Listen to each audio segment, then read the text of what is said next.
Do you respect to our guardians? আমি আপনাদেরকে সম্মান রেখে বলছি, আপনি আপনার ছেলেকে ডাক্তার বানালেন, ইঞ্জিনিয়ার বানালেন, কোনো কাজে আসবে না যদি আপনার ছেলের মধ্যে ধর্মীয় জ্ঞান না থাকে। এই ছেলে ভয়ঙ্কর আকার ধারণ করবে, ভয়ঙ্কর আকার ধারণ করবে। আমাদের একজন নাইট গার্ড ছিল, আমাদের মামা ডাকতাম, নাইট গার্ড ছিল। তিনি সারা রাত ধরে ডিউটি দিতেন, সকালে পিঠা বিক্রি করতেন। তো আমি বললাম, মামা আপনি সারা রাত ধরে ডিউটি দেন, সকালে আবার পিঠা বিক্রি করেন, আপনি ঘুমান কখন? সে করবে, মামা একটু একটু দোয়া করবেন, আমার ছেলে এসএসসিতে এ প্লাস পেয়েছে, এসএসসিতে পরীক্ষা দিচ্ছে, যদি এ প্লাস পায় তাহলে আমি তাকে ঢাকা মেডিকেলে ভর্তি করাবো, আর মেডিকেলে ভর্তি হওয়ার পর আমি এর চাকরি ছেড়ে দিব, রাতে ঘুমাইতে পারি না, এই চাকরি আমি করব না। আমি বললাম ফাইন। তারপরে কিছুদিন যাওয়ার পর দেখি মামা দুপুরে ফল বিক্রি করছে। তাই বললাম, মামা সারা ধরে ডিউটি দেন, সকালে পিঠা বিক্রি করেন, দুপুরে ফল বিক্রি করেন, আপনি ঘুমান কখন? সে বলবে, মামা আমাকে আমার জন্য একটু দোয়া করো, আমার ছেলে এই প্লাস পেয়েছে, কোচিং এ ভর্তি করাইতে হবে, 20-30 হাজার টাকা লাগবে, এই জন্য আমি একটু কষ্ট করছি, ছেলে মেডিকেলে চান্স পাওয়ার পর আমি তো চাকরি ছেড়ে দিব। তা আমি বললাম যে, মামা ধর্মকর্ম শিখান্ত ছেলেকে। বলতে, ছেলে তো আসলে ফিজিক্স কেমিস্ট্রি পড়তে তো সময় পায় না, আমার ছেলে ভালো ছেলে, আমার ছেলে আবার কোনো সমস্যা নেই, ও আবার ওইসব ঝামেলাতে নেই। মা বাবা তো সবসময় সন্তান তার কাছে ভালোই থাকে। কিছুদিন যাওয়ার পরে আমি তাকে কোচিং এ ভর্তি করার ব্যবস্থা করে দিয়ে, ছাড়ের ব্যবস্থা করে দিয়েছি। কিছুদিন হটফুট করে দেখে আমার রুমে মিষ্টি নিয়ে আসলো, মামা আমার ছেলে ঢাকা মেডিকেলে চান্স পেয়েছে। কি উত্তাল, কি আনন্দ!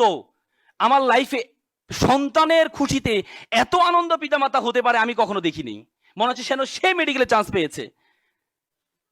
একদিন কিছুদিন যাওয়ার পর মামা দেখি মন খারাপ করে বসে আছে। আমি বললাম, মামা আপনার মন খারাপ কেন? আপনার ছেলে ঢাকা মেডিকেল পড়ে, আপনার জীবন আর ঠেকে কি, আপনি মন খারাপ কেন? বলছে, বাবা আমাকে ক্ষমা করবেন। কি হয়েছে মামা? বাবা আমি আর পারছি না, বাবা আমি আর পারছি না, আমার ছেলে ইয়াবা আসক্ত, প্রতিদিন বাসায় এসে, প্রতিদিন এসে শোকেজের গ্লাস ভাঙে, আলমিরার গ্লাস ভাঙে টাকার জন্য। বাবা আমি বিশ্বাস করেছিলাম আমি যখন অসুস্থ হব আমার ডাক্তার ছেলে আমাকে সুস্থ করবে, আজকে আমি সুস্থ মানুষকে আমার ছেলে অসুস্থ বানিয়ে দিচ্ছে। এমন ডাক্তার ছেলে তো আমি চাইনি। আমার ছেলে যদি দিন মজুর হতো, আমার ভাইয়ের ছেলে দিন মজুর, সারাদিন কাজ করে এসে মা বাবার সাথে একসাথে খাওয়া দাওয়া করে, এমন ডাক্তার ছেলে তো আমি চাইনি, এমন অসভ্য ছেলে তো আমি চাইনি। With due respect to our guardians, আমি আপনাদেরকে সম্মান রেখে বলছি, আপনি আপনার ছেলেকে ডাক্তার বানালেন, ইঞ্জিনিয়ার বানালেন, কোনো কাজে আসবে না যদি আপনার ছেলের মধ্যে ধর্মীয় জ্ঞান না থাকে। এই ছেলে ভয়ঙ্কর আকার ধারণ করবে, ভয়ঙ্কর আকার ধারণ করবে। স্টিমলি হিল ইংল্যান্ডের শিক্ষা কমিশনের চেয়ারম্যান ছিল। ইংল্যান্ডের শিক্ষা ব্যবস্থায় 40 বছর কোনো ধর্ম ছিল না।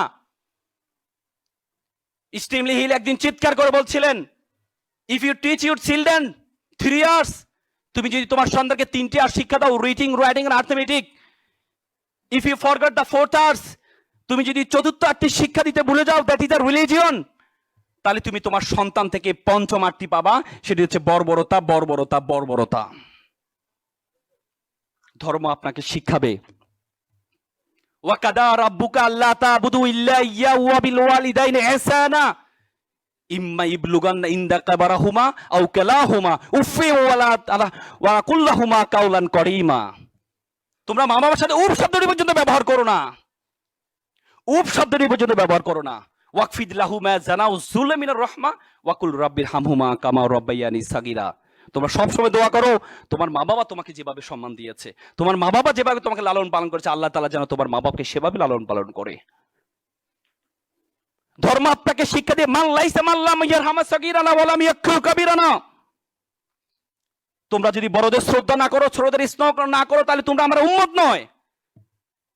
It's a religion, it's a religion. Each and every religion are emphasizing to respect senior brothers, to respect parents. অত সৈন্য হকিল কামরু পরহিত কপতগিনী নির্বিষ্টা হো দলবগ পিঙ্গ কদলি কুঞ্জ প্রমদ মানরা মাচ্ছন্নয় পরিহিত প্রকৃতি বিলক্ষণী কন্যা ক্রম গ্রহিত। প্রত্যেকটি ধর্ম ভালো কাজের কথা বলেছে, প্রত্যেকটি ধর্ম। সুতরাং আমি আপনাদের প্রতি অনুরোধ থাকবে, আপনি আপনার সন্তানকে ধর্ম শিক্ষা দিতে ভুলে যাবেন না। আপনি ইংরেজি প্রাইভেট পড়াবেন, ফিজিক্স কেমিস্ট্রি প্রাইভেট পড়াবেন, সাথে সাথে 5,000 টাকা খরচ করে ধর্ম শিক্ষাটা দিবেন।